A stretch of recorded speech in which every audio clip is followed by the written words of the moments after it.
शहर के सबसे प्रतिष्ठित पुलिस अफसरों में से एक आईपीएस अधिकारी विक्रम प्रताप सिंह जब पहली बार इस सेवा में आए थे तो उनके सपने बहुत ऊंचे थे।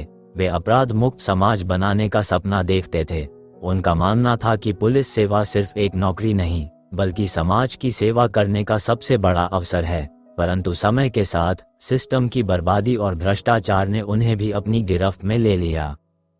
विक्रम जब अपनी पहली पोस्टिंग पर आए तो उन्होंने ईमानदारी से अपने कर्तव्यों को निभाने का प्रयास किया, लेकिन उनके वरिष्ठ अधिकारियों ने उनसे कहा, अगर यहाँ टिके रहना है तो सिस्टम के अनुसार चलो, ईमानदारी से पेट नहीं भरता। शुरुआत में विक्रम ने इस बात को नजरअंदाज किया, लेकिन जब उन्होंने देखा कि उनके साथी अफसर घूस लेकर ऐश कर रहे हैं और उनका परिवार तंगी में जी रहा है तो उनका मन भी डगमगाने लगा। फिर एक दिन उनके पास एक स्थानीय व्यापारी आया और बोला, साहब, अगर मेरा काम जल्दी निपटा दिया जाए तो आपकी सेवा में कुछ पेश करना चाहूंगा। पहले तो विक्रम ने इनकार कर दिया, लेकिन व्यापारी की पेशकश इतनी मोटी थी कि वे उसे ठुकरा नहीं पाए, और यही थी उनके भ्रष्टाचार की शुरुआत। धीरे धीरे विक्रम इस खेल के मास्टर बन गए। वे हर मामले में अपना हिस्सा लेने लगे। अवैध कारोबारियों को सुरक्षा देना, अपराधियों को बचाना और निर्दोषों पर झूठे केस लगवाना, ये सब उनकी दिनचर्या बन गई।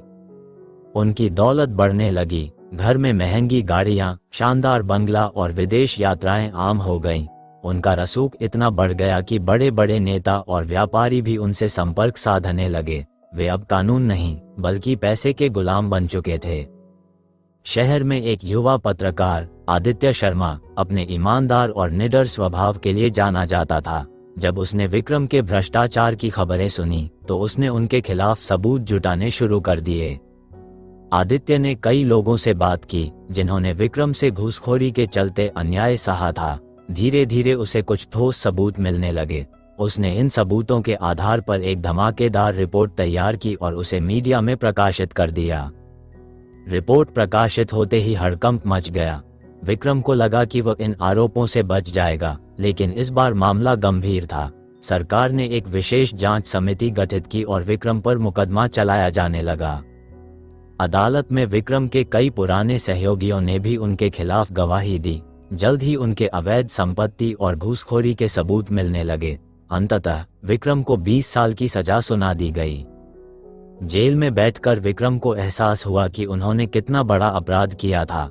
उनका सपना था कि वे एक ईमानदार पुलिस अधिकारी बने, लेकिन लालच ने उन्हें एक अपराधी बना दिया। अब उनके पास पछताने के सिवाय कुछ नहीं बचा था। जेल में विक्रम की जिंदगी पूरी तरह बदल गई थी। कभी जो अधिकारी खुद अपराधियों को जेल भेजता था, अब वो उन्हीं के बीच रह रहा था। जेल के भीतर का जीवन कठिन था। विक्रम को अब अपना हर दिन उन्हीं लोगों के साथ बिताना पड़ रहा था जिन्हें कभी उसने सजा दिलाई थी। धीरे धीरे उसने महसूस किया कि भ्रष्टाचार ने उसकी पूरी जिंदगी बर्बाद कर दी थी। उसकी पत्नी और बच्चे समाज के तानों के कारण घर से बाहर निकलने में भी हिचकिचाते थे। विक्रम की आंखों में पश्चाताप था, लेकिन अब कुछ भी बदलना संभव नहीं था।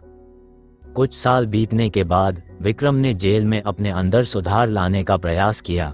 उसने पढ़ाई शुरू की, जेल में अन्य कैदियों के लिए शिक्षा देने की पहल की और भ्रष्टाचार के खिलाफ जागरूकता फैलाने का कार्य शुरू किया। उसने अपने जीवन में पहली बार सच्ची ईमानदारी और सेवा का महत्व समझा। विक्रम के अच्छे आचरण के कारण उसकी सजा कुछ सालों के लिए कम कर दी गई। जेल से बाहर आने के बाद उसने अपने बाकी जीवन को समाज सेवा में लगाने का निश्चय किया। उसने भ्रष्टाचार के खिलाफ एक अभियान शुरू किया और युवाओं को ईमानदारी का महत्व सिखाने में जुट गया। विक्रम की कहानी हमें ये सिखाती है कि भ्रष्टाचार का रास्ता भले ही शुरुआत में आसान लगे, लेकिन अंततः यह विनाश का कारण बनता है। ईमानदारी ही एक सच्चे अधिकारी की पहचान होती है। जो लोग अपनी नैतिकता और ईमानदारी को भूलकर भ्रष्टाचार के रास्ते पर चलते हैं, उनका अंत कभी सुखद नहीं होता। अंत में समाज को बदलने के लिए हर किसी को अपनी जिम्मेदारी समझनी होगी। विक्रम की तरह पछताने से अच्छा है कि हम शुरुआत से ही सही रास्ता चुनें और ईमानदारी की मिसाल कायम करें।